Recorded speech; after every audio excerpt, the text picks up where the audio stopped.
Fourth and nine, baby. We live. We at it. What's good, everybody? Welcome, welcome. I know it's been a couple of weeks, man. Just a lot of things going on family wise.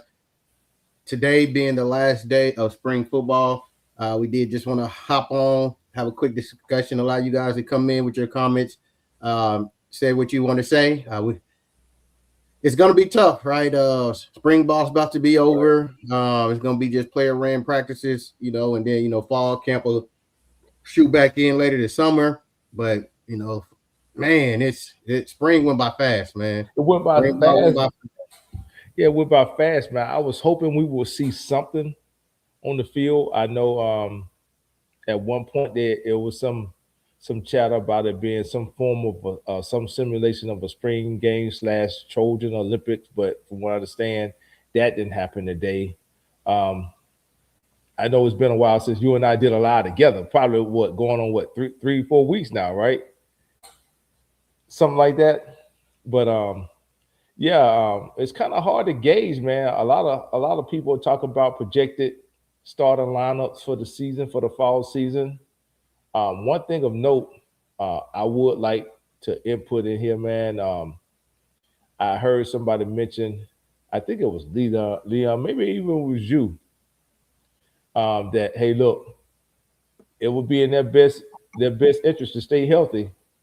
From what I'm hearing, the depth chart, when it comes down to the depth chart, what we got on offensive line, on the edge, on the defense, of course, we got to see it on the field first, right? We got to see it live. But I'm hearing some positive things with regards to the depth along the offensive line and in the secondary. Um, Linebackers, I know we've been kind of thin at over the last past 2, 3 seasons. When you talk about from the starters all the way to the backup, we wouldn't really hadn't had much to go for there. We've had a few players, but we got a coach in there finally, somebody with some experience that's going to coach them up. So I guess we'll see what happens, but I'm looking forward to seeing what the trenches look like, the offensive line and defensive line. There's been rumors about Riley moving Tobias Raymond to center to give that offensive line a bigger look, right? And shout out to Killian O'Connell. I'm not saying that he's not capable, but if you got a center of that size and then you flank him off with 6'6", 6'5", 6'4", 6'5", 6'6", that's a little more intimidating than you got all of the size, but in the middle you got a 6'2" center that's had some health issues. If we want to be honest, right? He's had some health issues. So I want to say again, the best ability is to be available, stay healthy. Yeah, uh, and a lot of that with Tobias playing some center is because of Keelan's been banged up this spring as well. Hasn't been in Hmm. play. Um, Right. if you guys don't know, today they were just in helmet and shoulder pads, and I don't even think a scrimmage or anything. I think they probably just like some 7-on-7 1-on-1s type things. And so um, the emphasis was on trying to get out of spring healthy, right? Because Right. there's a lot of people that's that's banged up. So either this camp was real physical, or some guys need to pull up to the weight room and the meal table.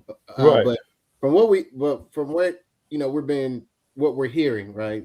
Neither of us have inside scoop, that type of thing or whatnot. But it's it's more of like ticky tack injury, so nothing serious. Guys just Soft getting tissue things here, injuries, stuff like that. yeah, Yeah. things like that. So, um, we got two tight ends. That's another position that's really deep, right? And Uh-huh. it's the wrong Uh-huh. time to get injured with talented as that room is, especially with True.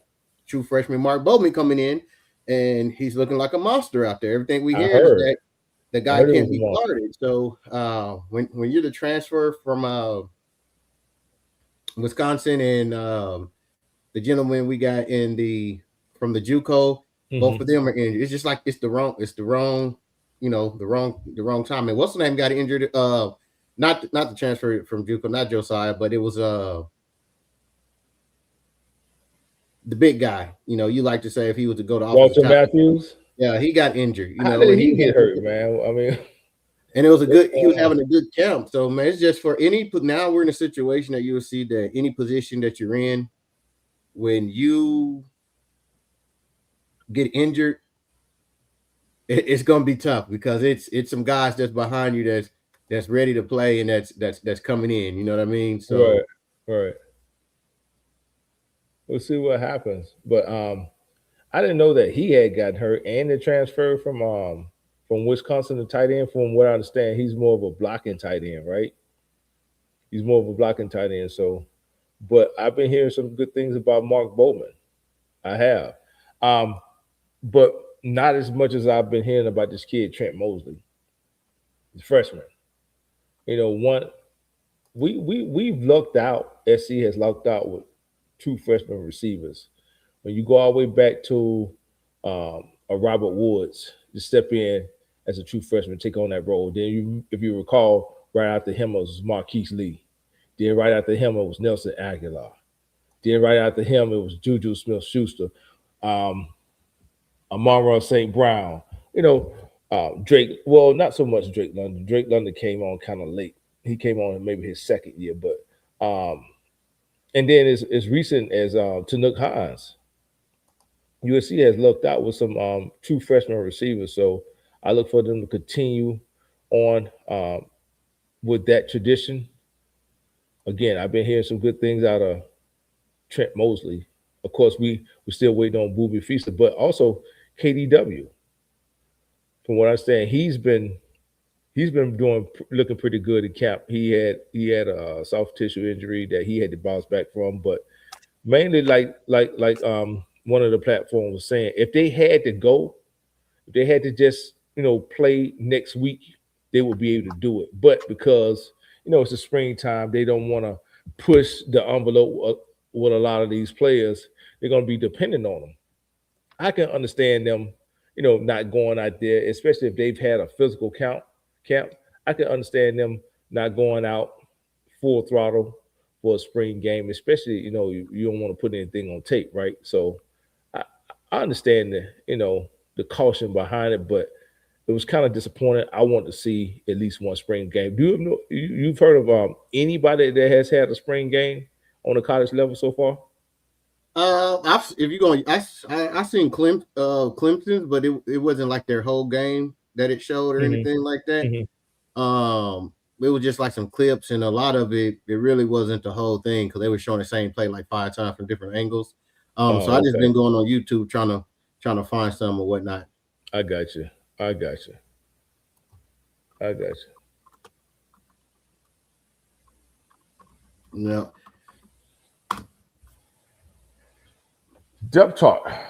Let's see. Okay. Um, Depth chart. Defense is the end of the ball. We got some some depth chart, some good problems in the secondary. You talk about the likes of the true freshman Albert Hill. You talk about Chasen Johnson. From what I understand, he's back fully healthy. He's out there running around, flying around on the defense. Talk about the transfer that came in. It was from NC State, I believe.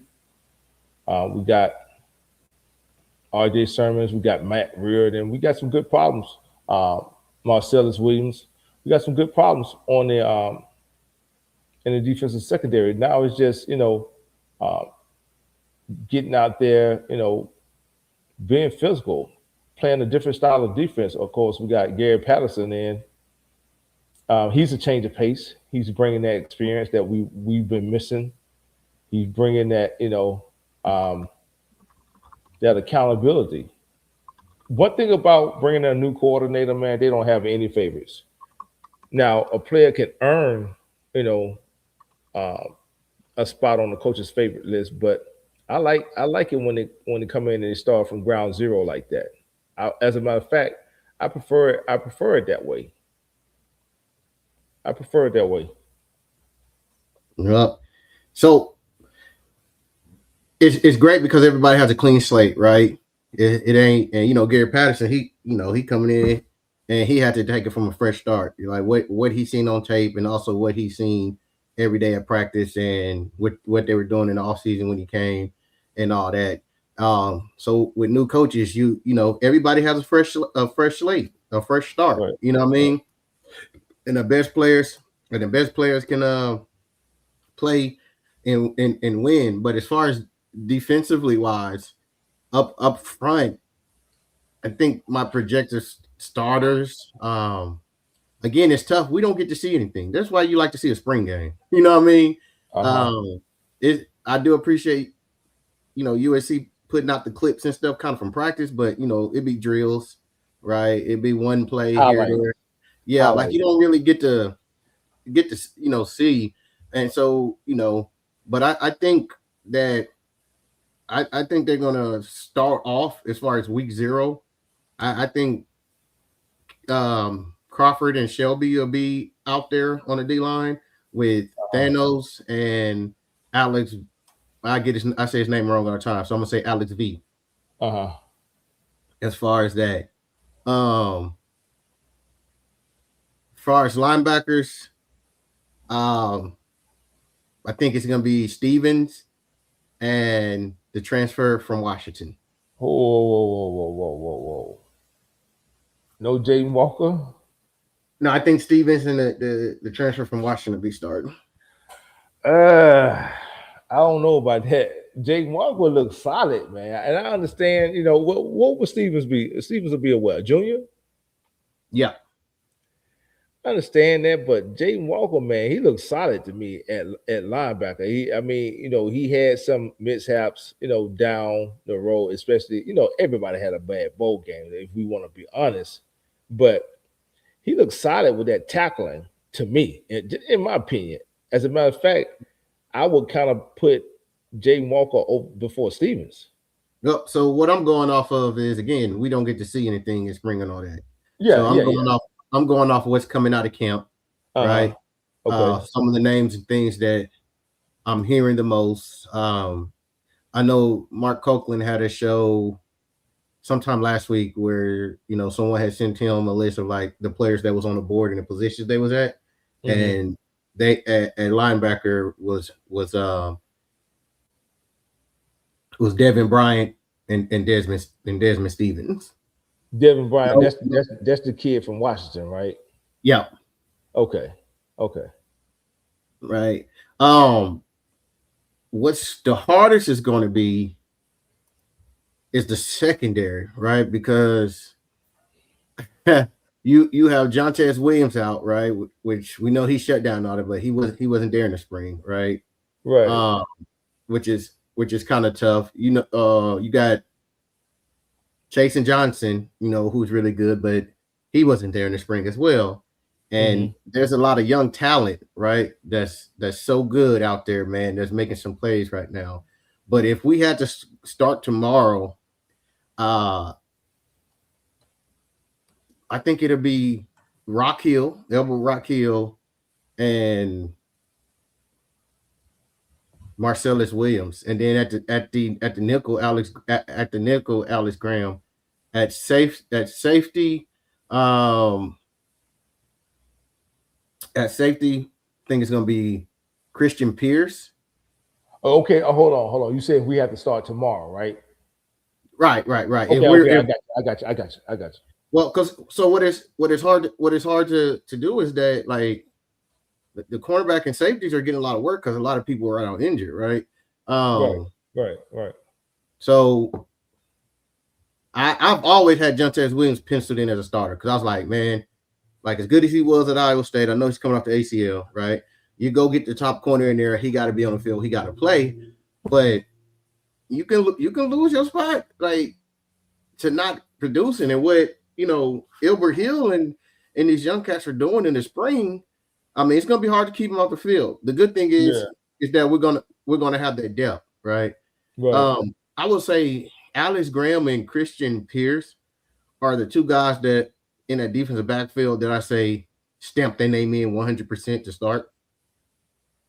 And that's To Graham at the me, nickel. At the nickel. yeah, yep. Okay. Let me ask you a question. What about a player like a Prophet Brown, a healthy Prophet Brown? What would you put him? Would you put him at Well, corner they're or playing would him you? as they're Huh? playing him as safety. They moved him They, to safety in the spring. He's been working the safety spot. They want to be faster. They want to be faster at the safety position. So okay. that free safety. Well, we don't really call it free or strong, but really it'd Hmm. be a free safety. Pierce to be more than strong. That's going to come down to Urlacher and Prophet Brown. Okay. Urlacher and Prophet Brown. Okay. Okay. And Christian Pierce, um, Marquise Gallegos. I keep hearing about him. Yeah, Uh, but injury bug hit him too. Jeez, man. That's what I'm saying. You got to stay healthy. It makes no sense. And I understand these kids want to play. Don't get me wrong, but the coach can't play you if you on the trainer's table, man. They just can't do it.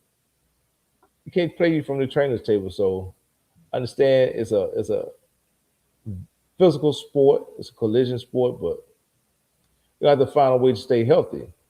Also, my man, what's going on? Fight on to you. Appreciate you joining the live. I was telling Chris, I know we haven't done one in a while together. I think the last time Fourth and I had a live was earlier part of last week. I don't think Chris could make it on, but the last time we did a show together, probably been going on close to a month. We got to get back into the groove of it. It's kind of hard though. Everybody's pretty much doing the same thing, so we figure going over the lineups, potential projected starters for next year. Projected records for next year for next season. So we figure we'll have a show tonight. We're gonna dedicate it to the fans. Let them call in, voice their opinion about expectations for next season. Expectations for next season. Projected starting lineup. Who they like to see in starting lineup. Mhm. Uh, So on the offensive side, going into the spring, it probably would have been a lot easier. mhm. Yeah, yeah, I uh, agree. but not so much now. What are you thinking if week 0 is tomorrow? Just based on what I keep saying, I can't say seen because we haven't seen Mhm. much, Right, right. but based on what you're hearing, reports, the people who actually get to see a little piece of some things, Uh huh. what would your projection be? Well, on the offensive side of the ball, again, we returning everybody. Again, I would love to see. Hold on, I would love to see. Also, my man, what's going on? Hey, can you hear me? What's going on, Yeah, yeah, we Austin? can hear you. We can hear you. What's Hey, going on? how you guys doing? Long time no talk. Long time Doing no good, talk, man. We man. miss you, man. We've been having a lot Yeah, of hey, stuff going on, man. I have some loss yeah. going on in the family, things like that, and Oh so man, yeah. Every time you guys come on, I'm either work at the gym or running. So Okay, today I'm actually finishing up. So I okay, good to talk to you guys. The big thing I'm happy about. Looks like they got through camp with no major injuries. That's the big thing. okay. Uh, I think. People have been talking about, well, we return all 5 starters on the O line. I don't think that's a good thing, and I'm glad to hear it sounds like some new guys are cracking into the lineup because that line last year was not up to par. Um, and I just remember games like against Oregon and Notre Dame, they couldn't move anybody. So Hmm. I do think they need to get bigger. I'm glad they're putting a bigger guy at center because I don't want to mention any kids by name, but that wasn't a starting player we had at center last season, regardless of who Okay, played. Was okay. not a starting USC level center, and they're putting a bigger body in there. And it looks like some of these young guys may break in because that line from last year, I saw what they did against big time competition. Not much. Okay. I think So against Austin, Oregon. Yep. so Austin, who Yes, sir. for you? It don't have to be projected. Like again, we don't get to Yeah. see a whole. Or Yeah. I know you want to get bigger, so you saying what would Raymond. what Raymond. would be your Raymond. ideal five? Your starting five at the line. So Raymond at center. Raymond So at center. who's gonna go to right guard for Raymond? Uh, I guess I'll go with the big freshman. He started the bowl game. Treater. I go with Hey, Treater. Treater. Yeah. Yep. And I guess I go with Noah again at left guard. Hopefully somebody overtakes him as well, but I'm okay if he starts. And then at tackle, you got Elijah Page at the left tackle. Elijah Page at left tackle for sure, and then right tackle. That's why I see the freshman. Oh, okay. No, so I don't. No. Not Justin Tula? No. He struggled in space in a lot of games last year. He can't play there again. The problem is over the last few years, USC's had a lot of guards playing tackle. And that gets exposed when you play good teams. When you play Notre Dame, you play Oregon. When you got guards playing tackle, they struggle big time. Tua now is a guard. Tobias Raymond is a guard. We had him playing tackle for a long time. And we've had that going on for probably 5 or 6 years. A lot of tall guards playing tackle. So would you like to see Pepe out there or a or a Pepe Vicona has trouble with mobility. I definitely want to go with the freshman from IMG, Pepe. Okay. Let's throw him on in there. Let's throw him in there. You got 4 games against soft competition to get him ready. So let's go ahead. If he's your most talented guy out there, let's go ahead and get him in there because the first game is Oregon. I don't look at any of those first 4 games. Those are scrimmages. So who's our first 3? Who's our? I know the first 3 are preseason. I always call them preseason also, but San Jose State, Fresno State, Louisiana, and then Rutgers on the road. Okay. I agree with that. Yeah, I agree with that. Yeah. So if you got your most talented guys, Pepe, put him in there. Get him ready for Oregon. Here's my only thing about that Rutgers game. Yeah, we should beat Rutgers. And if we are who we hope to be next year and that we think we can be, that should be an easy win. But there's another demon we have to fight there because, again, it's going to be on the Eastern time zone. Oh, and road games. SC struggles, And it's on the road. And even last year, like, we didn't – you look how other teams beat down Purdue and all that. We played Purdue on the road. That game was a lot closer than the final. Oh, yeah. That was a tough game. We didn't blow them out. That was a tough game. Right. Seeing how we played at Nebraska, you know what I'm saying, at Eugene. So it's like the year before we was losing those games. Last year we won those games, but we didn't look great winning them, if that makes sense. No, I agree. Purdue was we still have some struggles on the road. Quarterback play on the road next year. Like if we'll be fine if we can get the same QB play that we get at home. If you look at the numbers, especially touchdown to interception rate from at home and on the road. Big difference. You're right. Big difference. I think a lot of that has to do with I think we got to help them with a running game. With the running game, that's what I was going to say. We couldn't run the ball. We couldn't run the ball. Couldn't run the ball. I would like to see Riley feature King Miller. I know a lot of people are high on Waymo, as you know, and rightfully so. He's a good running back. I agree with you. Yeah, I want to see King Miller featured, and I think I put that maybe on a couple social media platforms, or maybe even in an IG group for USC. I saw a couple highlights, and the kids he just looked like he has better vision. He looks stronger. He looks faster. But again, we're only seeing the highlights. But he flashed last season, and if we open up some holes against Notre Dame, if we open up some holes against Oregon, we talk about a 1,000-yard running back. But so here's the thing with that, and I love King, right? But what we didn't see was the ability to get your own yards. What we didn't see was that the pass blocking. All that can be sold up this spring and all that, right? So, with another year of actually playing on the field and getting some experience, that can change. But those are a lot of things we didn't see the receptions out the backfield and that type of stuff, and being able to make people miss. With Waymo, if he's healthy, he gives you all that, right? He led the country in yards after contact. Waymo wasn't getting tackled on 4th and 1. He would make somebody miss that was right in the backfield. Like he can cover up the offensive line mistakes and still take it for 12 and 10 yards. We missed that big last year when him and Eli Sanders got hurt. We also missed their pass blocking. right? How many times we were dinging him after the game, B Jinx, our running back, because we're like, man, the running back's got to help the offensive line. Like he totally whiffed, he totally missed him, right? Like Right, all that go right. into playing running back. And then Yeah, I have seen he does look bigger, you know what I'm saying? Which I like.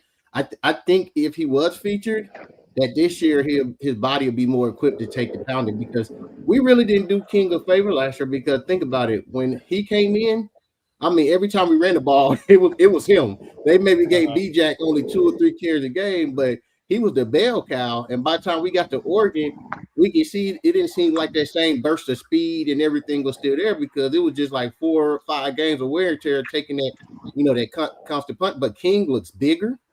He Yeah, still looks explosive, but he does look bigger. He looked like he put on some. And when I say bigger, I mean good weight. You know what I yeah, good mean? way. He yeah, looked yeah. thicker. I agree with you. He did not come into that season expecting to carry the ball 150 times. That I, and he right, probably did right, lose some right. in the And season. shout, But the thing I do like about him is he brought a big play element to our running game. I love Yeah, yeah, Waymo, but I think he only had one run longer than 30 yards the whole season. Right? uh-huh. King broke about 5 of those in 8 and 9 games. So he does bring a big play element because he gets downhill quick. I do agree. Waymo does have the side to side. He can make something out of nothing. But college football is about big plays, man. You got to make big plays. A team that win, they can get you a touchdown in one play, 60, 70 yards, and King brings that to the offense. But it goes back to the O line. I just think they got to get bigger and stronger up front. That's the biggest thing I got to see them establish. We had really inconsistent play at center. We had some injuries. I thought the middle of our line was really porous last year. But you know, I don't get too hyped up in all this coach speak during the offseason. That's probably why you guys haven't heard from me much either, because what coach is going to come on and say we look terrible, So we're not going to find out anything uh, until we get into the season. But I do like that some of these freshmen appear to be breaking through on the O line because that's the one thing that's irked me. Oh, we got 5 starters back on the line. I'm like, no, that's not good. Not good. but the good thing about it is that the good thing about having 5 starters back on offensive line is that we're not even for sure if those same 5 are going to start. But what they Oh no, do they is, can't. They can't. what they do is it helps with your Yeah. depth, right? Oh yeah. So Yeah. if Yeah. we start going down like we were going down last year with offensive linemen and all that, like Oh yeah. it's gonna be even better to plug and play and Yeah. not miss a beat because this USC roster is deep. Like it's Mhm. getting to a situation now to where it's saying there's 3 different offensive lineups that I think can work. You know what I mean? Like that's how Yeah. much depth and talent there is now. It's like, oh well, okay, if we do move, Tobias is starting center, you know what I'm saying, and do this, okay, that's one lineup. Then there's another world, where Pepe is starting at the tackle, you know what I mean, or Cola, I'm like it's man, Forgot it's about him. He got hurt. Cola J got hurt. I would have put him in there over Treater, but he's been injured. yeah, he Um, got hurt. He got some little dings in spring as well, so he right. hasn't been a full Right. participant as well. Good, right. Going back to what Austin was saying about the running back position and King Miller, I just don't think that he was conditioned enough. Well, Agree. first of all, he didn't expect it. He didn't expect it. No. Yeah, No. We he didn't came in expect. fourth string. Yeah, he Right, came right, in right. fourth string. Yeah. Yeah. Yeah. Nobody expected for us to lose both our running backs In the same game. in the In the same In the same same game. game. yeah, In in the the same same Yeah. game. game. Yeah, so I think had he been conditioned like this season, going into this season, I think okay, he's not gonna catch anybody by surprise now. Everybody is aware of King Miller now, but I think who's the strength and conditioning coach? What's his name? Coach True. what's his True. Trumaine. Coach True. Trumaine. Tremaine Yeah, Perry. yeah. I think Coach True, with a full off season, strength and conditioning with Coach True, that meal plan that Chris was talking about, man, getting out there, picking up the playbook rather quickly, knowing the protections, knowing where to pick up the blitz, knowing when to slide off into the flat. I think the more and more reps he get, the better he's going to be. And I still say that Riley, and this is just my opinion. I still think that Riley should feature King Miller next season. Yeah, I'm looking yeah. for that. I like both guys, but I agree with you on Miller. I mean, also the other guy's got to establish that he's healthy. I saw him scooting around on a scooter, so that's not good. So Yeah, it's he's that got to get his ankle it's right. that the ankle injury that Yeah, sidelined him for the season. I mean, he was participating in spring, but when they had a week off yeah, break and whatnot, they said it wasn't was just ready. some precautionary cleanup. They went and did some Yeah, cleanup. Uh, Uh-huh. yeah, yeah. And he really relies on his ankles with all the side stuff, the jump cuts he does, stuff like that. So you know, Yeah, um, got to get it right. yeah, most But definitely. also, it's I really B Jack was good. What's up, Joe Boyd? Shout out. The running backs were good last year too, but I I'm gonna tell you this: those Deshaun Rideau and Sean Austin, those guys look good. We haven't seen them in a college game yet. I mean, we get to see highlights from practice, but I'm just saying, looking at them physically and what you see them doing Mhm. in the drill and how their body is built already, like those are college running backs. And from watching them in high school and just looking at how well their body developed, I think there'll be some contributors as well, especially Sean Austin, man, because I mean he's built like a tank. Yeah, yeah, he is. Also, I know you haven't been on in a while, and I know last time we spoke, I said I want to get your opinion about the the the uh, the Notre Dame game that they don't have on the schedule anymore. And I know you're alumni, you go way back, right? You think that Yep. was a smart? You think that was a smart move with them removing Notre Dame? I know we were trying to get them at the beginning of the season, week 0. They wanted to keep us, right where we used to be. But considering that, the schedule that we have to go through, that brutal Big Ten schedule, you think it was a smart move by removing uh, a team like Notre Dame with with the amount of history that USC has with them? So, so I'm an alumnus. I'm a second generation Trojan, but I'm not a traditionalist from that standpoint. Okay. I don't get caught up in who we play and all that type of stuff. I think looking at what's coming in college football and how our schedule is going to be looking like over the next few years, I don't think USC wanted to play that game anymore. I don't think either school wanted to play that game anymore. They were both being very coy about it, but I don't think either school wanted to play anymore. Okay. USC saying, "Well, we'll play you in August." Notre Dame, "Well, we play you in November." Well, we'll do this, we'll do that. Neither team wanted to play. They're looking at college football, and that's not a game that either team needs anymore, especially Okay. USC. When you're playing 4 or 5 playoff teams every year, potentially, right? Right. You feel like I don't need the Notre Dame game.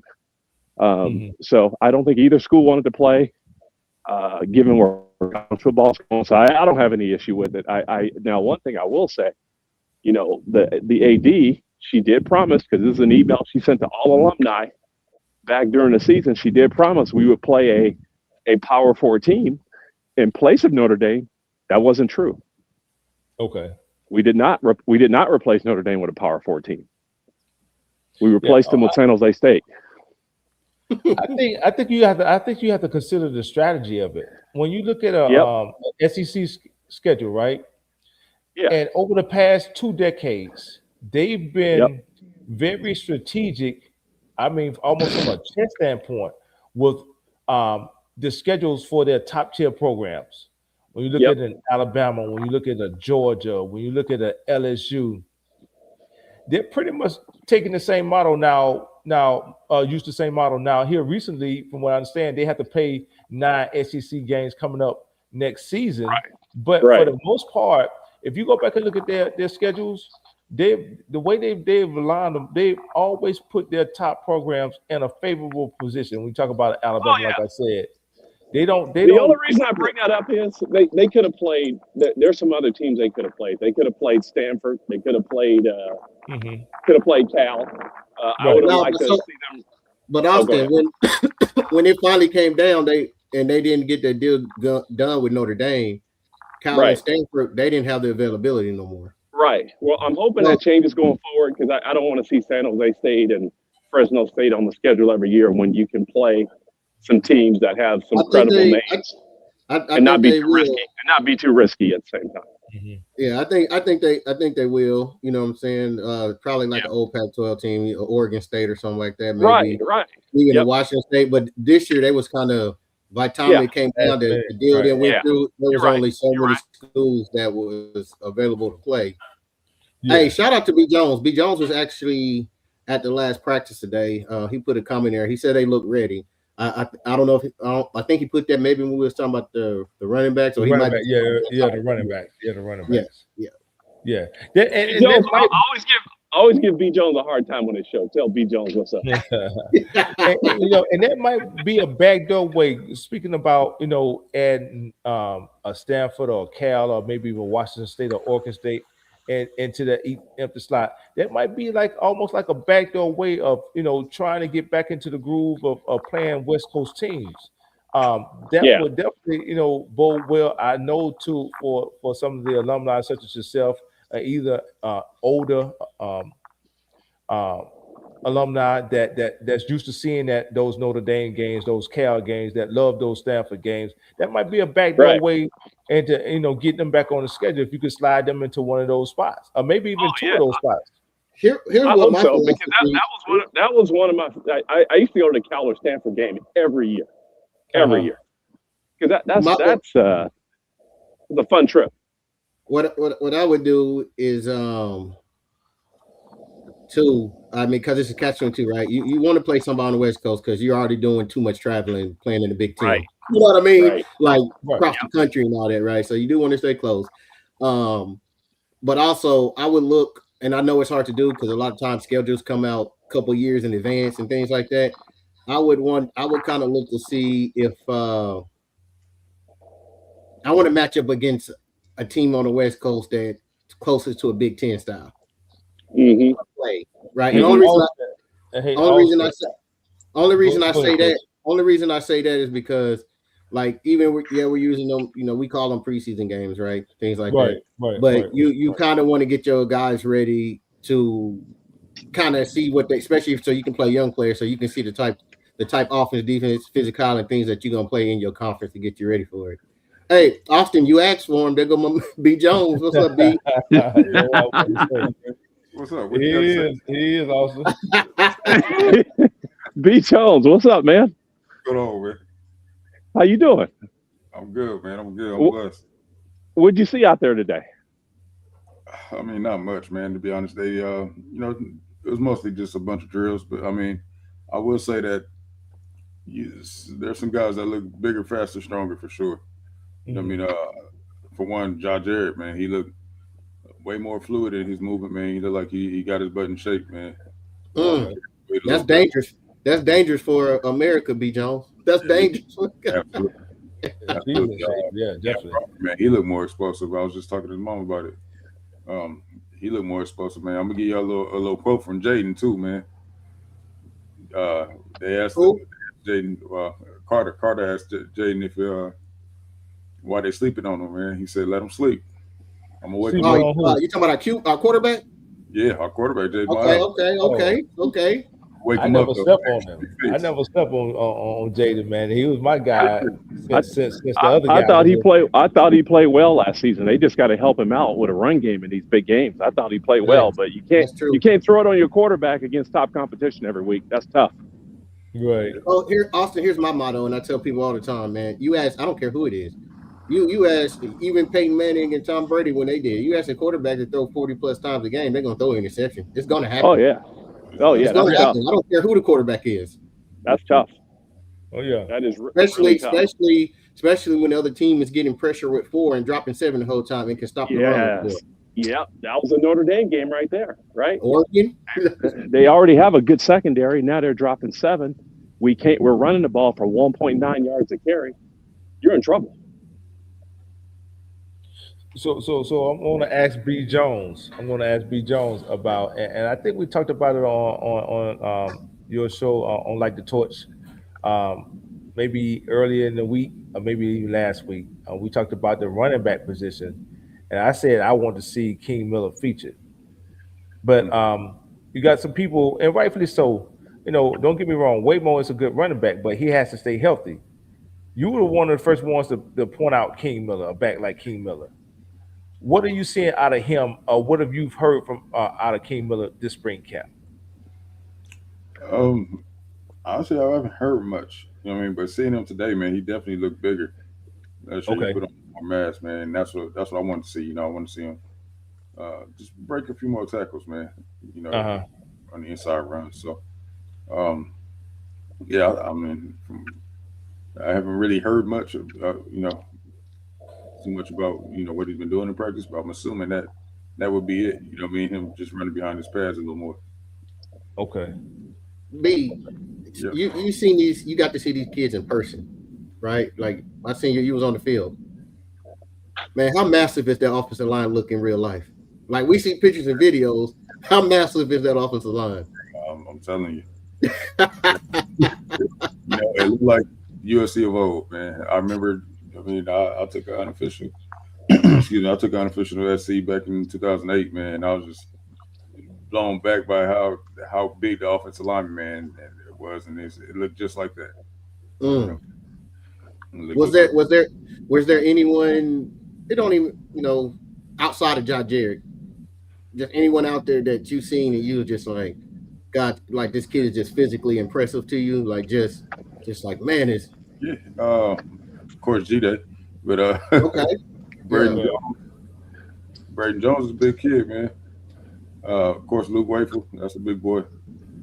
Hmm. Um, let's see, like on those courts, Walter Matthews, he's not active right now, but he's Was still he big. still on the scooter? Was he still on the scooter? Yeah, Okay. he's still running around. But let's see, another one I can think of. Yeah, that's pretty much about it. But for the big man, that You said Walter Matthews is a big kid. I would still like them see them kick him out and let him try offensive tackle, man. For one season, just get his technique down. I mean, because he if we really had had a need played tight for end it, since he been there.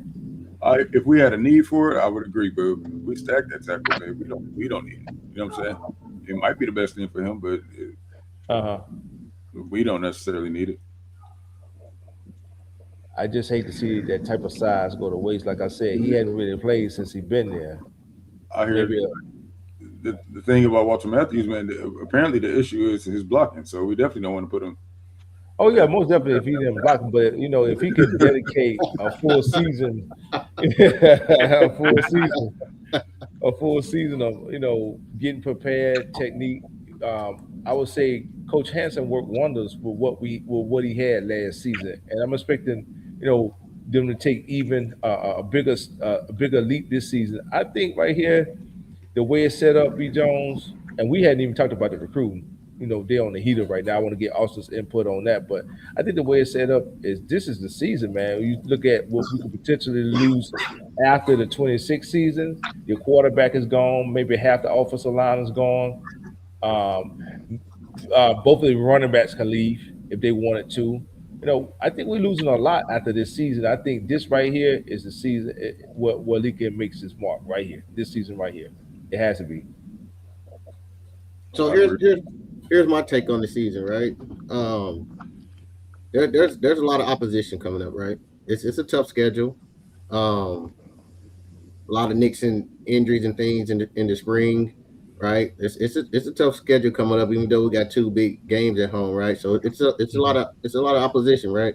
But Right. opposition is opportunity, and it's all set up for us to have the opportunity to have the year that we want to. It's gonna come down to does it translate to the field, right? I mean, Mhm. you can look at having new defensive staff, defensive coordinator, as opposition, trying to get the kids up, ready to speed and all that. But it's still it's an opportunity, right? Opposition is opportunity to be great and overcoming.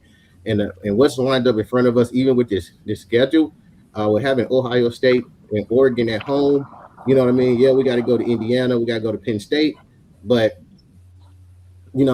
hey, you get Ohio State and Oregon at home. You get Washington at home, right? You look at the other road games.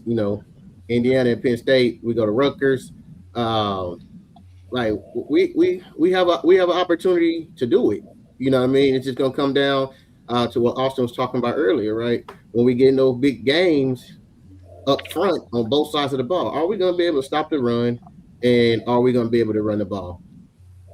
Right? It's going to come down to the trenches against the Rutgers, Fresno States, all those teams like that.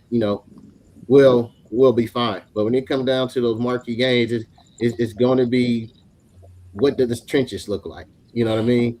Is the defensive line going to be on skates again? Linebackers not shooting right gaps. Is that what we're going to see? Right?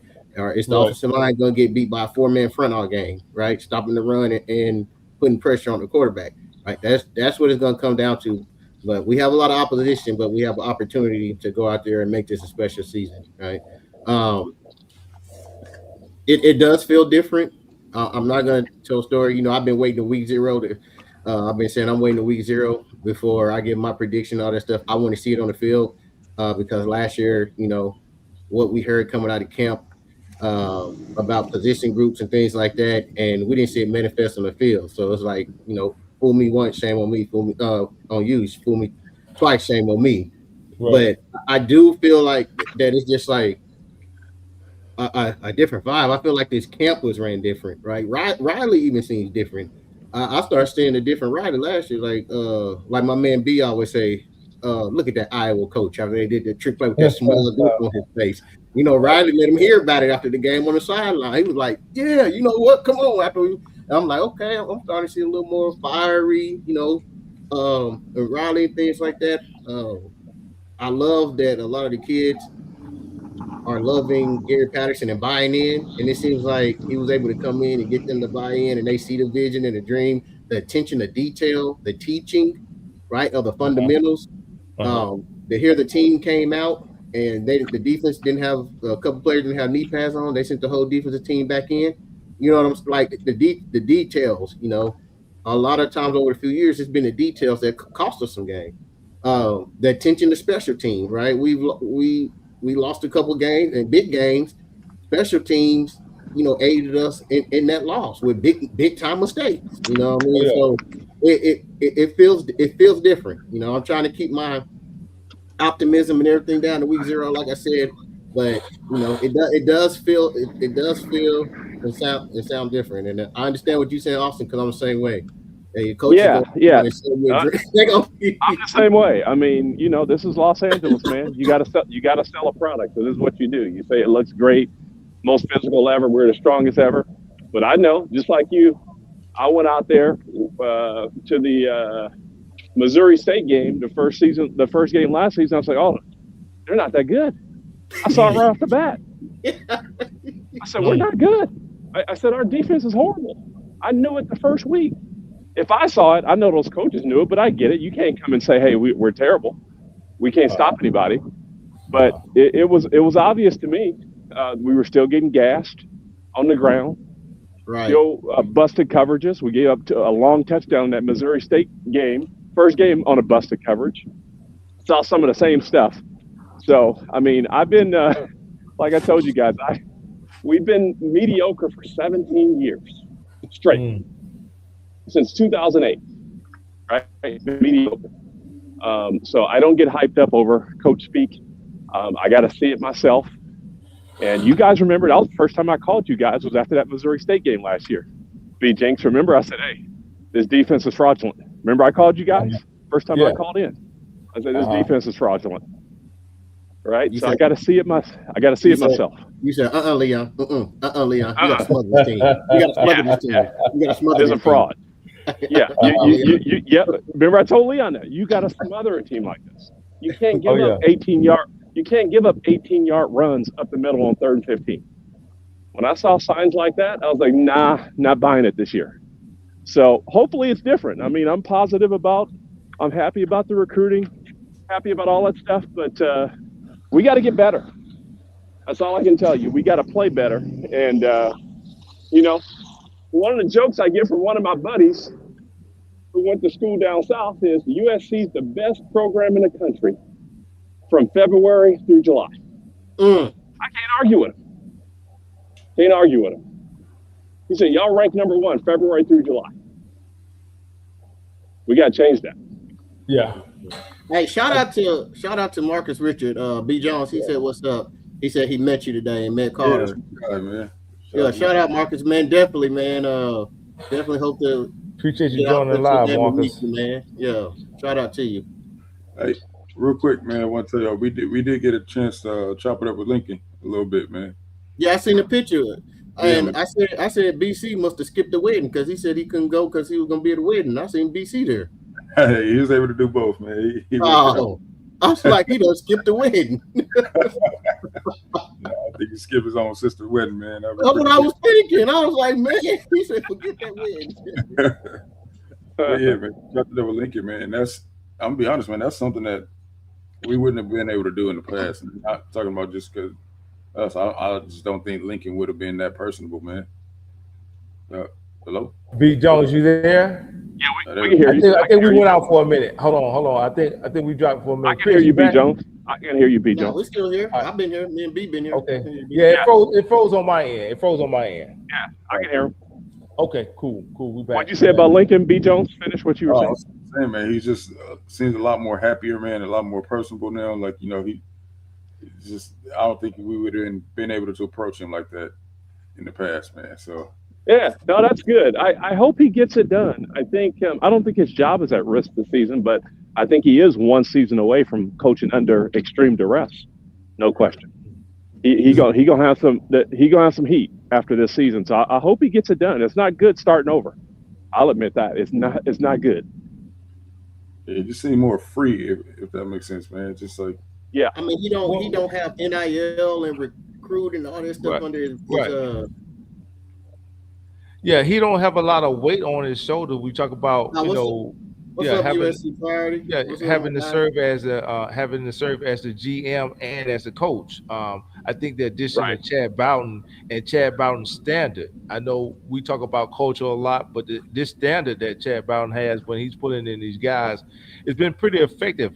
So I think that we've used that as the foundation. It's definitely eased up things for Raleigh now that they've added a proven defensive coordinator, somebody that's been a head coach. That's going to be the most important thing because he's going to be able to help sharpen Riley's tools. I've said this before, on other shows. When you got a head coach in there with as much experience as a Gary Patterson, who's got experience with clock management, who's got experience with setting up a game plan. It's not it's not going to apply to the defense only. It's going to apply to Riley too. We talk about going against him in practice, prepping the offense, prepping Jay Maava for reading these different coverages that typically when we had a stoic coach in like a Lynn or an Ept coach like a Grinch, it really didn't bode well for the offense because they didn't see those different looks every week or the standard was the same. The expectations were different. I think it's going to be a lot different now. I think Riley's going to give total autonomy over to Coach Patterson. He doesn't have to worry about him and let him run that show. And that's why you see a happier Lincoln Riley now. A yeah, Yeah, lot of a lot of he that got a weight lot has off eased of up him. off his shoulders. Right. Hey B, question for you, because everybody B Jones was out at the last practice today, or whatnot. When I asked you about players, it's one you didn't bring up, and I didn't even think about it, but I did want to ask you about how physically impressive this kid looks, in real life, not just on pictures and film. Because Mark Bowman looks huge. bro. Listen, yeah, we got a chance to chop it up with him for a little bit too, man. He very humble kid, man. Good kid, man. Yeah, everything they say is true, bro. Real deal, huh? Hey, he got it all, man. He got it all. So, B, I don't want to put you on spot. You ain't got to answer. You can put it off to later. We got a lot of time to season start. But if you want to answer, you think week 0, number 19 is hopping out first team tight end? No shade to anybody, but yeah, I would say he has a great chance, man. Yeah, it's trending that way. Yeah. I mean, we got 2 tight ends that's riding around on the scooter. So it's just that's what I said, man. It's a wrong. It's just a bad time. You never want anybody to get injured, but when it's this much competition now and so much talent, man, like I'm from the old school. I believe you can lose your job due to injury. Like I'm Oh sorry yeah, if somebody yeah, in yeah. there balling and right. First team or not 19 would score week 1. I like the USC priority. Yeah. And then doesn't Lincoln run a lot of 12 personnel too? Yeah, he do. So We ran it up. We ran a lot of 12 personnel last year. Like that uh, was our base. We ran it a lot, and it was effective. hey, Don't sleep on B, Nelly Tupo either though. who, don't sleep on who now? B Jones, Tupo. Nelly Tupo. Tupo. Okay. Okay. Yeah. What about we don't give the JUCO guy a lot of credit, man, Yeah, man. and Jefferson. I heard he was impressive in spring too. You know what I mean? And so Josiah Jefferson. Jefferson. Jefferson. Yeah. Mhm. I just I think one day I brought up as somebody was saying that reports or they heard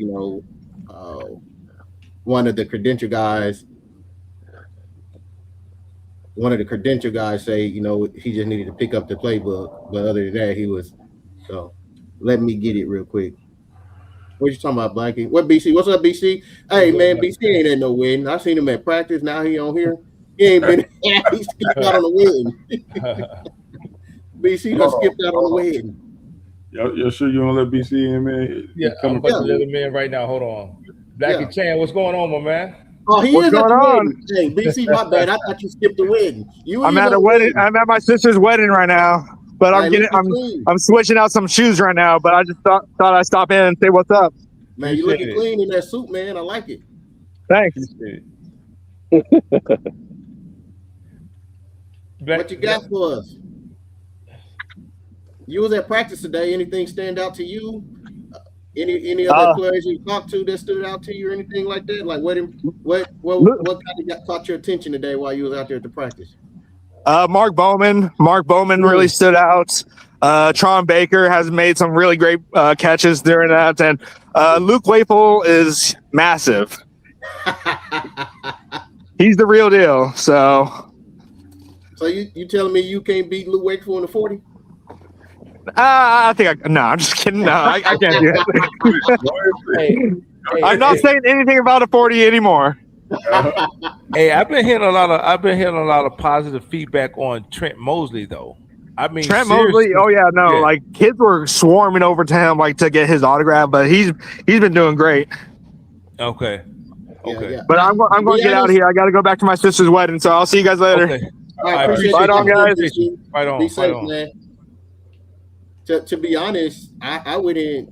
We talked about the offensive line, B, and then we about projected starter. But once we had got to the receivers, I wouldn't be surprised, and I think if it starts tomorrow, that he would actually start at that slot position.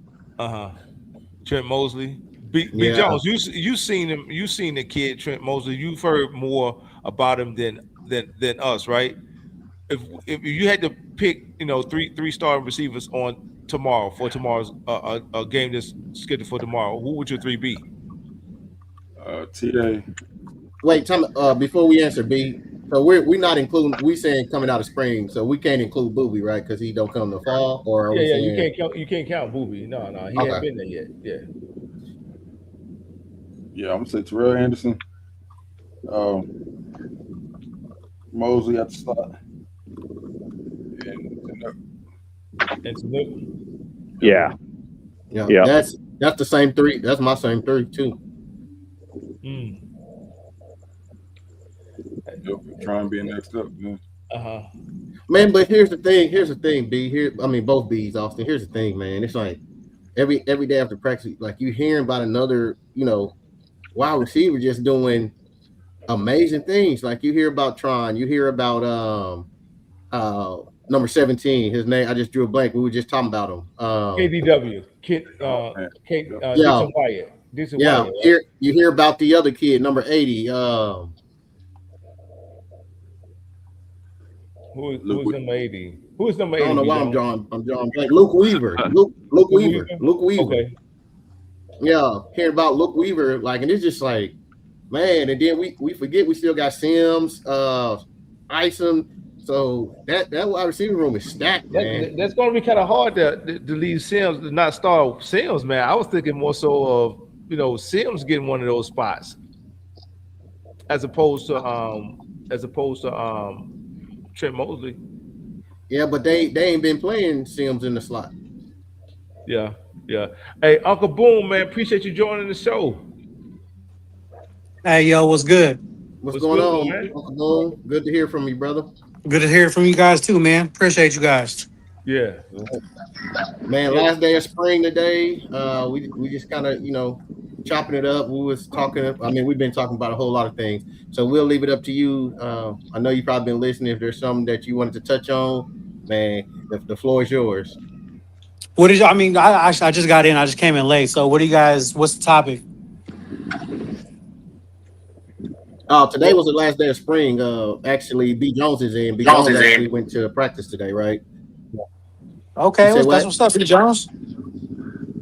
Yeah. So we was checking in with him, asking him a couple questions about what he's seen, but we just been talking about kind of like expectations for kind of Yeah. like next year and like who do you projected have starters. Yeah, projected starters starters. along the offensive line. Hey, Marcus Richards said he went to practice today too. He met the Light the Torch guys in Carter Sports. He said Caden Dixon Wyatt is taller than what he thought. He's just as tall as Corey Sims. I didn't know they was the same height. I thought he was shorter than Sims. They both 6'4". Well, they're not listed as the same, but he's saying they was this. He said he seen them in person today, and they were just the same height. Yeah, he about 6'2", every bit of 6'2", though. Not a 6'2" on paper. You know what I mean? So yeah, that's something that we all noticed, man. It's kind of surprised at how big he was. Yeah, because they got Corey Sims listed at 6'3" and KDY listed at 6'2". So yeah, that's right. Okay. So Uncle Boom, projected. Oh, okay. Look, man, USC priority was there as well today at practice. Hey, Uncle Boom, who would you project along that offensive line? Who would you like to see along that offensive line? I mean, it seems like what I would like to see as continuity for continuity purposes. What's his name? Elijah Page. Oh boy, what's his name? The dude that's at center right now, for filling in for Killian O'Connor. What's his name? Tobias Raymond. Tobias Raymond. I would like to have Elijah and Tobias Raymond over on the left side. Killian starting at center, and then Alani at right, and then JT at right tackle. But I mean, with injuries right now, it seems like that's going to be different. So, I mean, hey, if it's going to be Elijah, Hayden Shredder on the left side with Tobias Raymond at center, and then Alani Noah and that right tackle, it seems like the right tackle job is the one that's up for grabs right now. Right. Or Elijah Vicone is the one that's starting to lock it down. I mean, I'll be cool with that offensive line for sure, because that right there will give USC probably its biggest offensive line in the last 7-8 years. Yeah. You know what I mean? Right. Page, Break, Tobias, Noah, Pepe, or Vicona. Hey, I'm hearing Brett Collier a lot. I'm hearing his name a lot. Man, I like his attitude. I liked his attitude in high school. Like how he wanted to physically impose his will on people. Just even in his interviews and how he talked, it was all about domination, man. You love kids with that type, because that's not taught. That's boring. Yeah. I mean, I like what I'm hearing about all the freshmen on the offensive line right now. As far as when it comes to Big Ten play, I mean, it's at the end of the day. I mean, if they're ready to go, they're ready to go. But I'm not willing to put freshmen, especially I'm not willing to put a freshman at center, with what USC needs to accomplish this year, especially going up against the D line fronts that USC is going to be going up against this year. I'm not willing to put a freshman at center, unless he's the smartest dude in the room, the hardest worker in the room, and he's the best option to go with. Then okay, cool. But if he's not the best option to go with, I'm not willing to rock with a Brett Kolejay at this point in time. They got Kolejay at center. They don't have Kolejay at center. I thought it was at a guard.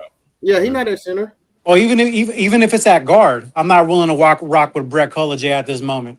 So this is why this would be my only knock against that too. A lot of these kids, man, especially the ones come from IMG, they come college ready now with all the training and football is like life, right? Even in the high school. But the thing is that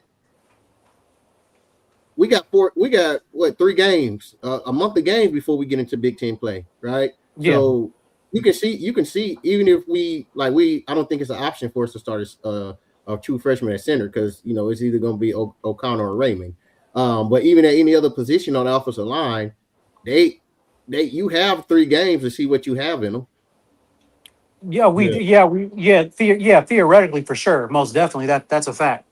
But I'm not the only reason why I say that I'm just not willing to put a true freshman at guard or at right tackle for the simple purposes game 5 when it comes to Oregon defensive front or something of that nature, and then all of a sudden, that be a reason why we lose the game because they weren't ready and they're either giving up in pass protection or they're not doing what they're supposed to do in run blocking. That's the only thing. Yeah, I get that they come from ING. That's cool.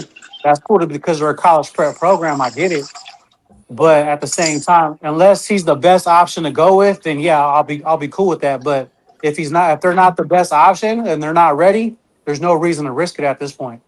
Well, I think that's the only reason they would play him if they're the best. I mean, for sure, most definitely. In Riley's current situation, he got to play the best players. He has to.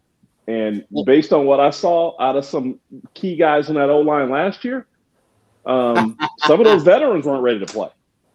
They were not ready to play. The no matter who we had in that center last season was not ready to play. Saw a lot of poor performances out of the center position. So I'm looking forward to some of these freshmen getting in the game. And I know it's a big if, but that's where we are right now. We're going to have to lean on some of these freshmen because some of our veteran players weren't up to the challenge last year. Huh? And here's the thing about it, too. Even if you got a freshman in there, right, and we get that home game and we get in there against Oregon and the lights are too bright or they just can't get it. I mean, you have options. You have an offensive line that's so deep that as a coach, you go ahead and make that adjustment. We've done it before. Yep. Yeah, we have done it before, especially with Hansen as a coach. So I mean that is a fact. So, I mean he will pull somebody. That's one thing I can't appreciate instead of rocking with what's out there to start the game. So that's one thing I can't appreciate about Hansen as a coach. And that's why all these kids came in early. Real fast. Real fast. Mm-hmm. B. Jones has to hop off, man. So we wanted to thank B. Jones from Like the Torch. You guys make sure you go subscribe to them. They're on every Sunday and Wednesday. Him and Black Chain, they stopped by, gave us some good insight from what they seen at the last day of practice today. So we definitely appreciate it. Y'all make sure y'all show them love. Go subscribe to them. Hey, B. Jones, you want to say anything else before you drop off?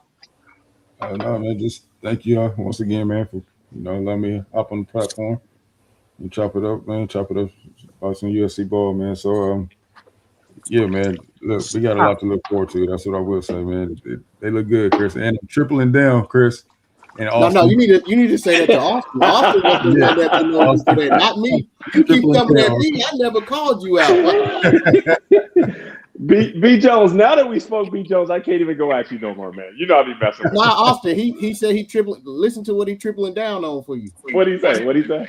I'm tripling down on my D-line statement from last year, man. I wasn't wrong. I was just early. All right, B. Jones. We'll watch it this year, B. Jones. We're going to watch it. Appreciate you, B. Jones. I hope you're right, B. Jones. I hope you're right. Me too. Appreciate you, man. Hey, Austin, I don't know if you can see the comments. USC Priority made a good point about the center position last year. He said our center position was walk-ons last year. Jayon Ray Reed was a walk on at his previous school. He played like it. Nah, not in Syracuse. He came from JUCO and went to Syracuse. Oh, so he was. So I mean, we only had one walk on that center last year. Okay, I mean, yeah, we had one. But remember that walk-on beat out DeAndre Reed. That's what I'm saying. He at the end of the day, he beat out Jayon Ray Reed. So Beat him out. Hey, shout out to Young Tiny, my man. Young Tiny, how you doing, Oh, man? Love One, what's going on? I didn't know who that was with the pit bull picture. no, that's me. That's Uncle Boom with the pistol. Okay. Yeah. What's up, fellas? What's up, y'all? What's up, fellas? Nah, don't do that to us. You can't come on without the love. What's up, loved one? There you go. Hey, is that my boy Austin in there? Yeah. What's up, Austin? What's up going with on, you, man? All right, how brother. you doing, man? Good. All good. is well, Good to bro. see you, I'm blessed. Good I to can't see you. complain. You Good too. to Hey, young Tiny was on USDJ's live earlier too. He be on all the lives. Yeah. No, just y'all two, just these two. Oh, Yeah. Carter. Yeah. I ain't really tapped into nobody else like that. But I just love college football and of course USC in general. So I'm always down to talk some ball. Most You know, Most that's definitely. all. That's Appreciate all. you. So we talk about that the offensive line, man. We talk about the trenches. A good problem to Stop have. it. We heard about. I was on Jay's channel live earlier today, and I heard May mention of the offensive line. We talk about projected Yes, sir. starters, how big how massive that offensive line could be. Tobias Raymond. Nobody less than 6'6", 320. Nobody will be less than that, huh? Everybody 6'7", 6'8". Oof. Young Tiny, did you make it out to the last practice today? No, I didn't go. I didn't go today. I'm supposed to go on the. I was thinking about going on the 11th, but I got a 707 tournament I'm gonna be at. But no, I didn't go to the practice today. The fan appreciation. Yeah, but no, I might not even go to that because I got a 707 tournament that same Saturday. But yeah, no, I heard good things though. I got some feedback from it and stuff, but they was just in shells though. It wasn't really too much. Just drills and shells and have something for like the families and stuff. Okay. It was all good. I got a question for the panel, and I think I know the answer. I know what B gonna say. And I'm pretty sure I think everybody else say the same thing, man. Like, are you guys tired of this? Like, I am nationwide. I feel like the portal's been moved to January, right? They putting all this stuff in that if a coach take a player, after the portal go and they withdraw and go to another school, it's gonna be penalties for that school. Coach will be suspended for all that stuff, right? Like there's no reason to not bring back the televised spring games nationwide. Because the whole crux is of getting rid of the spring game because everybody was saying, oh, people gonna steal our players because the window was after that. They had another spring window after people's spring game. They was like, oh, if players ain't starting, what people gonna come in and steal our play? Yeah, that was a huge factor. Like as far as them scouting players, that's gone. Yeah, that's gone. That's not an issue. No. Yeah, you're right. You're right. I mean, go ahead. My bad. Go ahead, young Tiny. No, go ahead, Uncle Boom. Go ahead, bro. I mean, I would say the only thing about that is, teams would still be able to get in contact with players, and we have to remember that new redshirt rule got moved to 9 games now. So, I mean, oh yeah, it's not 4. It's not. No, it's not. Oh, okay. It's not 4 no more. It got moved to 9 games. Wow. So you can have a player play 2/3 of the season, man, and they decide to sit him. Yeah, in red shirt.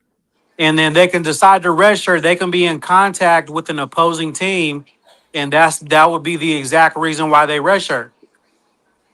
So I mean, so that rule is what the coaches voted on it, but it hasn't been put in play yet. Like it still hasn't been approved. They're still going through all that. So it's still 4. It hasn't switched to 9 yet. The coaches, the coaches they unanimously voted on it. The coaches wanted and all that, but it still got the NCAA still got to be passed, huh?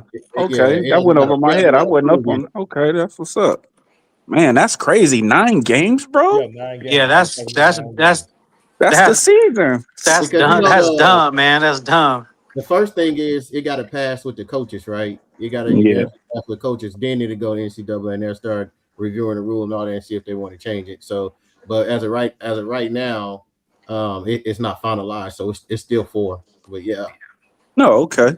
That's still crazy though. 9 games. I Yeah, just guess I'm just so used to it being 4. Hey, what's up, Marcus? I'm But just so it's used so to it being 4. it's so much in play though, right? Because the president, he, for some reason, he's getting involved in college football, and he's trying to pass where regardless, injuries or not, it's just it's just 5 years, right? You have a 5 year window, and that's it. No matter what, yeah. Woof. Yeah, yeah, yeah, that's wild. Yeah, I agree. 4 games, it wasn't enough. It just seemed like 9 is just. Woof. That's like you say. That's That's three fourths of the whole season. yeah, That's yeah. a lot. That's excessive. the whole It's a season. lot of Because think games. That's about it, excessive. Yeah. think And about it, young then, man. hey, and You And play then, but 9 games. You I'm play okay with 9 the postseason games, games five. out 3, then you can play the playoffs and postseason too. yeah, You can play postseason more games than 9 games. wouldn't count against Yeah, that so you can redshirt play rule. That's more than what I'm 9 games. saying. Yeah, if that go into play, right? So that's playing the whole season. That's the whole I season, just don't bro. want to. I just don't want to see these 28-year-olds playing. You know. But that's I what's don't Yeah. gonna either. happen. That's Yeah. what's gonna happen. That's what's gonna happen with that. Think about it. They're Yeah. just gonna get older and older. They Yeah, just getting older and older, Just bro. probably just make it 5 to play. See, my only thing about the 5. Oh, you saying 5 years period? Like you get 5 years I if don't think it's a red shirt or not. the I was thing I looking at think that USC Friday what I comment. think they would come into problems with that is when they start getting to that religious aspect, saying that people Yeah. can't go do missions and stuff. Missions. Yeah. I think Yeah. that'll be an issue when you So here's the start to thing. include. Here's the thing. 5 years to play doesn't mean that it has to be within 5 years that you've been out of high school. So you can go to high school and still do your mission and still come back and have five No, years of experience. I'm thinking they're talking about I'm thinking they're talking about once your college your D1 clock starts. Once you enroll submit like once you enroll in school or something like that. Oh yeah, your clock doesn't start on a mission. Thank you, USC priority. Okay. All right. That's what For I'm sure. saying. You still got five Yeah. years when you. But the only thing about if you get 5 total years, just period, and like red shirt or not, and you get people 5 years, Hmm. like I think you still open up to run that risk because now people are gonna be saying I had to take a medical red shirt. And Wait, nah. I remember Sorensen from Colton. I remember he enrolled in BYU, but then he went on. So I'm not sure. I'm not. I don't like talking if I don't know for sure. But I know. I think what USC Priority saying is correct about the clock not starting on a mission. But I think I know somebody that had did like a semester or a quarter in school, then went on his mission or something. But I could be wrong. So don't quote me on that. But yeah, I hear what you guys saying. I don't know, man. It's just too much. It's different stuff. I don't know. COVID messed everything up. That's all I got to say. Man, Yeah. Yeah. yeah, it did. man, Yeah. what it is that there's no consistency nationwide. It depends on what judge you got, what you can, if you're gonna get another year. It Hmm. depends on what state you in and what judge you get. Like it's just no consistency across the board. Like personally, I think it's getting outrageous, right? Like um the Virginia quarterback was trying to get like a 7 year, right? Like yeah. the NCAA, they spending so much money because they're gonna be in court all the time. People want the 7 and 8 years. I don't know if you remember Miami. Miami had a Man, tight it was there end. for 9 years, It was right? like 10 years. 9 years. Yeah, Stuff yeah. And Yeah. what about the linebacker that was at SC? He gonna get his 9th year next year. Solo. He's Solo. playing Solo. again. Yeah, Oh yeah, he's Yeah, at Solo. he Montana. got He's at done. Yeah. Montana. Yeah, Montana he Yeah. got State. another year. Yeah. He got another year. He just got another year. I don't know. Chambers, Ole Yeah, Miss QB. He got another year. I don't know how true this is. Maybe they're just, maybe they're just pouting right now. But the SEC is seriously talking about breaking away from the NCAA. Yeah, I seen that. You saw that? Yeah, I saw that. Yeah, they're talking Well, about seriously. I think that's a plan for the SEC and the Big Ten. I think that's what they want to do eventually But here's my only thing for though. football. Here's my only thing if they do that, right? Everything the SEC do is SEC agenda. It's not for the best of the country, right?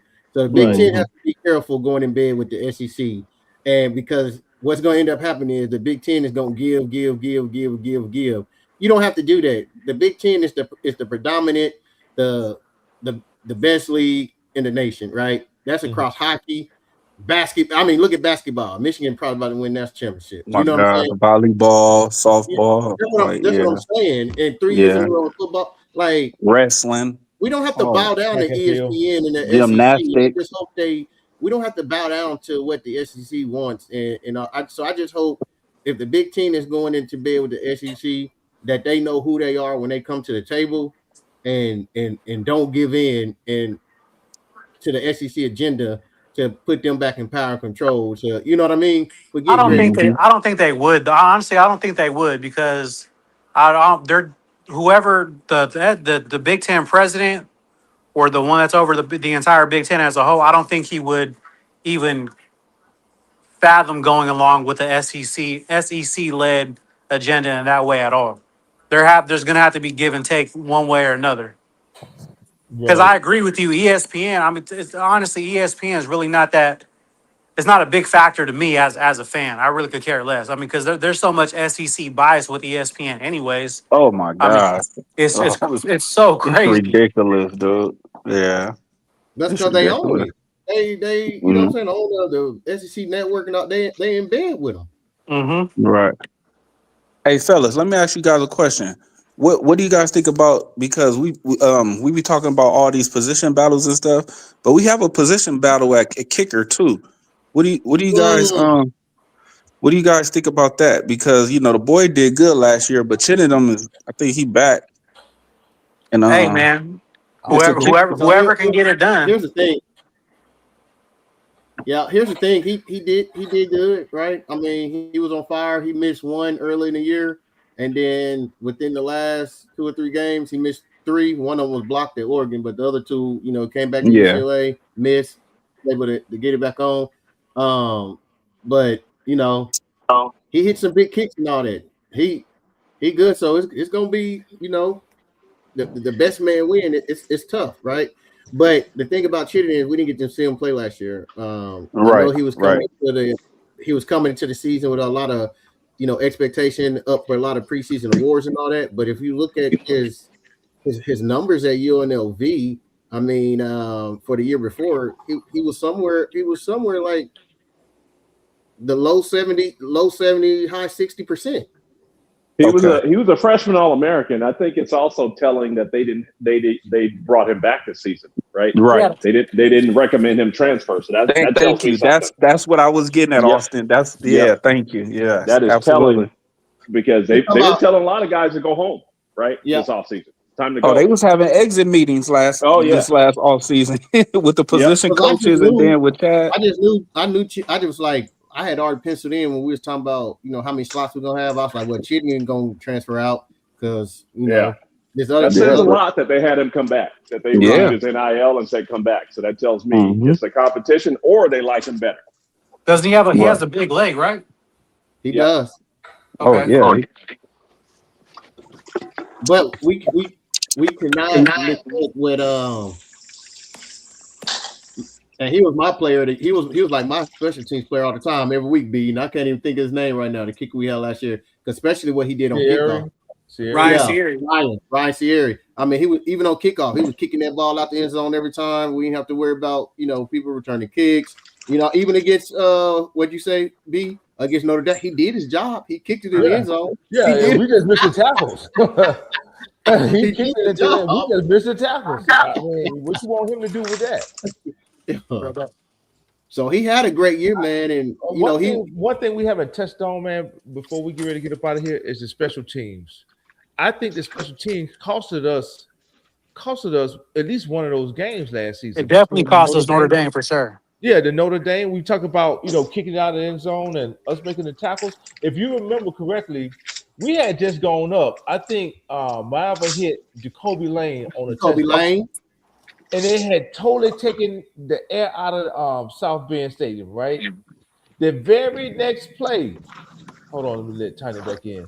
The very next play, we give up that kickoff return. The very next play. So I think Eckler is not only going to be beneficial, from a linebacker perspective, coaching those guys up from the special teams perspective. I think it was much needed because we haven't really had anyone dedicated to coaching the special teams, have we, since Riley been there? I know, and that's why we just had a special. And that's why I brought up that kicking. That's why I brought up that kicking competition too. because, like you said, we're going to have a more bigger emphasis on special teams this year Right. with Eckler, and just as an overall, all three phases, we got to be on point. So that And was so one of the reasons. here's a big thing too that's slightly been going under the radar, right? If you can remember, we hired GP, right? And then he was like, "Man, are we walk on you?" We was getting all these, top linebackers out of D2, from other school, and everybody's like, "Man, why are we getting them for? Like, we should have got these." You get players Special like teams that. player. You get players like that because they can come in, they can run, and they can tackle, and they can help you on special teams. Yep, absolutely. I felt like we was building. I was like, man, to me, this got to be, Eckler and them, and saying, okay, That's this a guy great can point. run, he can tackle, right? Let's. I feel like on special teams we'll have a lot of options and depth. But Yeah, because Everybody that, like, oh, why are we saying, bringing a linebacker from Georgetown?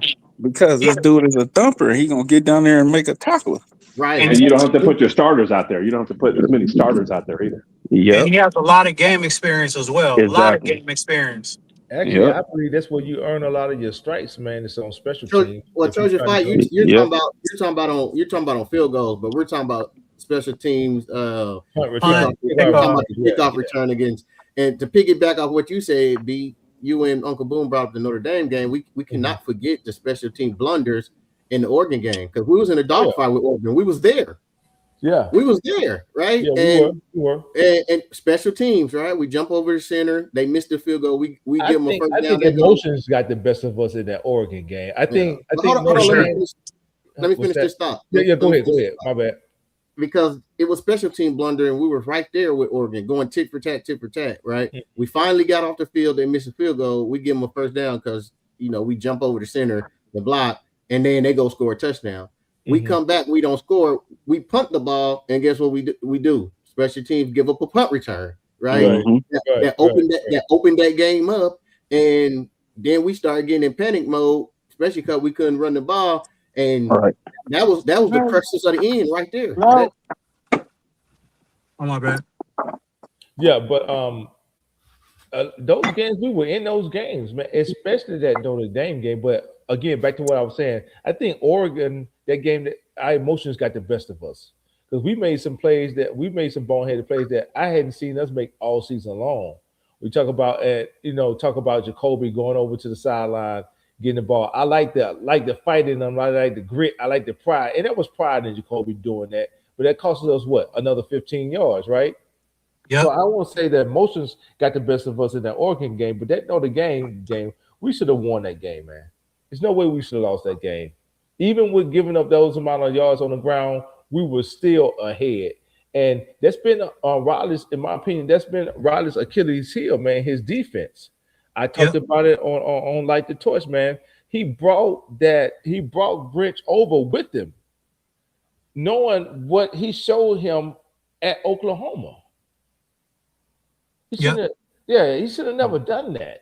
Riley's problem has been offense, and I think Young Tyler may have said it before too. Riley's problem has never been the offense. That has never been his problem. It's always been his defense. I hate that he wasted two of Caleb's years at SC on a coach like Grinch. And the cruxes of the Oregon game too, it was emotions, but to me, what it came down to was lack of discipline, right? Mm-hmm. The things they were doing, it was a lack of discipline, and why the things they were doing wasn't the exact same that I seen through the year. I seen a lot of lack of discipline, right? So it all falls under the same umbrella. Jumping over their center on a missed field goal against Michigan State, we did the same thing and let them go down to score. Except on the field goal, it was on the punter. It was on the punt. Remember? And we gave him a first down when we finally was getting off the field on defense. And they did it against Purdue too. Right. You're right. And they ended up scoring right before the half, right? Yeah. Right before the half. Yeah. So what I'm saying is, it was like, but it came down to, it was like we had no discipline in that Oregon game. It was really exposed, and it was like things like, B used to harp on it. You say you don't know what you're gonna do if you see it one more time. A defensive lineman hit somebody in the face, and then they were practicing them drills again this spring. Oh, You you know talking what I'm saying? Every game. under the 10? Yeah. every 15 game yard we was penalty. Yeah, 15-yard every penalty. game it was like we were getting 1 or 2 of those a game for like 4 weeks straight, you know. So it comes down. That's what I like about, you know, what we're hearing out of spring. Like I said, we don't get to see a lot, but it seemed like the attention to detail is there. You know what I'm saying? I think before Chris, I think they had nobody else to go to. The reason why they left a lot of these kids in there, I think it's different now. With the amount of depth they got, the amount of freshmen that's coming in that's ready to play, I think you're going to see more accountability now, especially on the defensive side of the ball with GP in there. I think he's one of those no nonsense in your face coaches. They'll love him because he's going to coach them up tough, but I think it's going to be the the move. I think this is going to be actually the best move of the offseason, bringing in Gary Patterson. I think is exactly what Riley needed. And just to double down on that, I was one of the ones critical of Gary Patterson coming in as a man, and I had to repent on that because everything that I'm seeing, I've been hearing, even just from his when he had that one presser, man, and I just listened to him and seen him talking. I see him running around, and you know what I'm saying. I had to backpedal, man. I was wrong.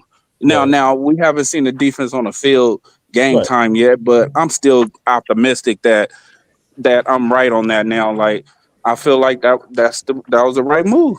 You know, I gotta see it, Tiny. I gotta see it first. Yeah, I gotta see it too. I'm not gonna Oregon game. Look.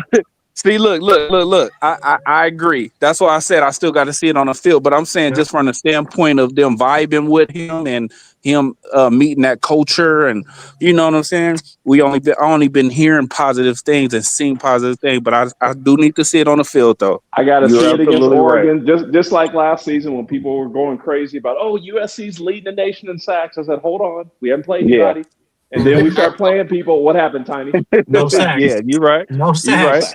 You're right. No sacks. But I like when I hear him say stuff like, "Hey, I'm not dropping my rush ends back in coverage. They're going to rush the quarterback." And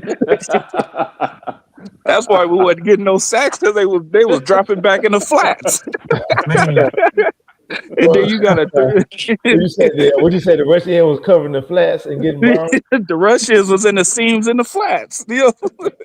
Yeah, covering the running back out the backfield, man, instead of getting after the quarterback.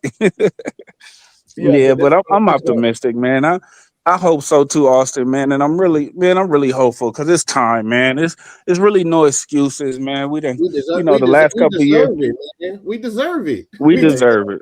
The fans just give it to us. We deserve it. Look, I'm not begging for it. I'm not begging and pleading with you for a national championship this year, but at least give me a playoff appearance. At least, I need to. Yeah. Well, I agree with you, Tony, on the no excuses, because whenever I post on people's videos now, I say no excuses in 2026. I think this is no resets. I think this is a season Riley has to make the postseason, man. I'm sorry. So do I. Can't miss another postseason. We can't. Yep. And just to add to that, fellas, it's just crazy because when I see like, oh man, like this is the hardest schedule we've had in this tenure, and it just happened to be at the time where, we have all this momentum. But he wasted those other years, Tiny. He wasted those other years. He could have made an impact before this. But remember, I hate to bring up old stuff, but it was his decision not to recruit Southern California. Right? Yeah. Well, hold on. I gotta push back. Hold on, Austin. I gotta push back a little bit on that because when he was at Oklahoma, he was recruiting Southern California. He didn't do it here, though. You gotta remember. Hey, BJ. Malachi Nelson and Makai Lemon was committed to Riley when he was at Oklahoma. Right. But that wasn't him as the USC coach, though. He was not. He didn't visit Mater Dei to his second or third year. Tiny, you know this. Yeah. He wasn't recruiting locally. Yeah, he was. Yeah, it was a lot of things. I feel like, and what Austin is saying is, I feel like a lot of things were just not in place. You know what I'm saying? And yes, it's ultimately going to fall on our head coach, but I feel like a lot of things wasn't in place. Man, we was just we you know what I'm saying? We were just not it. You know, we were behind A-ball. They were behind A-ball. Yeah, we was, but our NIL half of it was not together, man. It was we would get people to commit and the next week they be going somewhere else. It just Well, NIL. No, but what I agree with what Austin is saying. He's okay. NIL is one thing, but just the initial, just recruiting in general, like Yeah, just like going going out to the there, schools, right? yeah, Doing all that yeah, stuff, just right? building the relationships. You're fresh out here from the Midwest. I mean, from the South Midwest or whatever. Just building those relationships. Coming out here, Yeah. knowing the landscape of California. But what I blame too is him not having no one around him or nobody around a program in his early years that That knows the knew that, landscape. Because Yes, they right? would yes. ask Oh, them, they right, would ask them, right. hey, are you focused on Southern California? We focus on good players everywhere. That's not Look, the answer. if I'm Lincoln, when I'm coming in those first year, a couple years, I'm tapping into the Carson Yes. Palmers before Santa Margarita job. Yeah. I'm tapping into the former players. I'm tapping into, you know what I'm saying, to the alumni that's familiar with the landscape of A lot easier when you get California your local Southern. boundaries locked in. He It's a just lot Yeah, he easier. brought the mentality from Oklahoma to You're where right. I because got to yeah, recruit Oklahoma national. I got to focus national. recruit nationally. That's all we're gonna do, and you don't necessarily have to do that when you are in California. You don't have to do that at No. all. You which pick you still you get that can, but top. you gotta get your local. Yeah, you You got to gotta get get your your top yeah. talent here, and then you cherry pick like Pete Carroll did back in the day. Go get go get the top dude, Brian Cushing from New Jersey. Yeah. Go get Dwayne But Jarrett. then, Go, but you then know, at the go same Joseph time, Knight. when you have a Bruce Rollison retiring, and then they bringing in a new, so it was a lot that came in. It was a lot involved in it, but he was still supposed to have people around him. And I totally agree with Austin that had you tapped in with the landscape, like Yeah. you was supposed to be tapped in, not from a national prominent, like okay, I'm in Oklahoma, I'm recruiting a top talent from California. Do the rankings. No, you got to come in here and find them hidden gems and know what you got to know the landscape because Hmm. it's Right. more than just the 5 stars that you see at camps and for modern day and Bosco's and all that. It's more talent. You know what I'm saying? As you seen, you right. wouldn't found like the you know what I'm saying, Taylor Johnsons or the, you know what I'm saying, Marietta, Temecula, like how he just got Eli Woodard and them. Those aren't considered the prominent high schools in California over like the Trinity League schools, but those are still good programs that produce good talent. Mm-hmm. Yeah, Hmm. So it's just my personal philosophy, going to right? San Diego, let me hit this for my boy. Going down to San Diego and you know what I'm saying, and Yeah, and, and next time, finding the talent down there. yeah, next time just don't make us an afterthought. We need to be first, stay on the top of That your list. You'd be right in there, man. Southern Cali in general, Nah, but but it's still just be my able to go up to a Folsom or to a Grant or to a Clovis West, De La Salle. You still got to. It's California in general, like Austin saying, and I agree. Yeah, yeah, it's just my personal philosophy in coaching, or I think any coach should have this philosophy, right? Is that your number one goal should be is to keep your best players home, win your state and win your border states, right? right. When recruiting, right? You go from there. Everybody is on national championship, but it takes things to get to national championship, right? Your main goal should be on the football field. Your number one goal to win your state, right? That way you stay on the top of your state. Is going to help you with your recruiting. Win your border state games, right? The same like in recruiting. Win those, you know what I'm saying? Those are the you do that for most schools. That's a good 4 or 5 wins. You do Hey, that in Chris, that's Hawaii. most schools. Every school ain't got that luxury in they state. I'm sorry, because Nah, ain't But no you recruits it's still coming like out of. I don't care if I you know I what don't you care if said. you in Nebraska Yeah, or somewhere like that. Like yeah, you have to win your state, right? You yeah. got to keep Absolutely, your players home. absolutely. Even here in Arkansas, their biggest problem is they can't keep their best players home. Yeah, Yeah. You Well, know, that's why I think his Oregon game is critical, man. It's only so long you can continue to out recruit them and if you lose don't to them beat on the them. field. You Gotta got to beat win. them. You got Gotta to beat win. them. yeah. At some Yeah. point, someone's going to say, man, USC lose every year. I mean, you guys realize now we haven't played them every year. We haven't beat them in 10 years. Wow. yeah, It's been 10 years. we 0-4. We 0-4 in the last 4 Yeah. games or something like that against them. Yeah. Yep. Man, Yeah. I get Yeah. It so was sick and tired of seeing. 2016. I get so sick and tired of seeing them on. And none of them been social close. media, None of them. I No. don't think none of them been single digit losses. No. That Pac-12 title game, I think was the closest one. And that was embarrassing. Remember, Oregon was They weren't in that the game. They got the the bid because Washington was pulled out. sick. Yeah, Yeah. they had too many guys out with COVID, and Oregon was below 500. Came out here and beat us in a home game. I think it was at the Coliseum. Mhm. Yeah. Who was the quarterback? Keaton Slovis was a quarterback, wasn't he? I turned that game off early. Yeah. I We was were so down mad. 14-0 in the first quarter. First quarter, we were down 14-0. That was a horrible. We had no defense in them days neither. We ain't have defense Nope. before Riley. Yep. Yeah, but it's been far too long, man. Hey, but we get ready to wrap this up, man. We appreciate you guys for joining us, man. We got to get back into the algorithm, man. We've been out for a couple of weeks, man. Chris been dealing with some things, life. Sometimes life happens, man. So Yep. we definitely appreciate everybody for joining live. Young Tyner, of course, man. We always appreciate you stopping by. Austin, man. You guys stop by more, and Uncle Boom, man. We appreciate you. I know. A lot of you guys came over from Jay's channel, and we shout out to Jay, shout out to Light the Torch, man. Everybody that's subscribed to the channel, man. Chris and I, man, we appreciate you guys from the bottom of our heart. Chris, you got anything you want to say, man, before we get up out of here? Yeah, last thing I think I want to do, I just want to dedicate today's show. We just buried my aunt last weekend. Today is her birthday, so man, condolences. Yeah, sorry to hear that. Yep. Condolences, man. Happy birthday, my niece. We love you. To dedicate today's show to you. Definitely miss you already. But other than that, man, I'm gonna go lay down tomorrow, Easter Sunday. Gotta go get the babies ready, get them church, do the speeches and things of that nature. All right, man. I'll talk to y'all soon. All right, man. All right. Good night, man. As always, fight on. All right, you guys. Fight on. You guys have a blessed one, all right? All right, have a blessed one, brother. All right. Fight on. Let me get everybody off. Young Tiny, man. Appreciate you too. I came in late. I didn't even know y'all went live. So, but you already know I'm a support. Mark.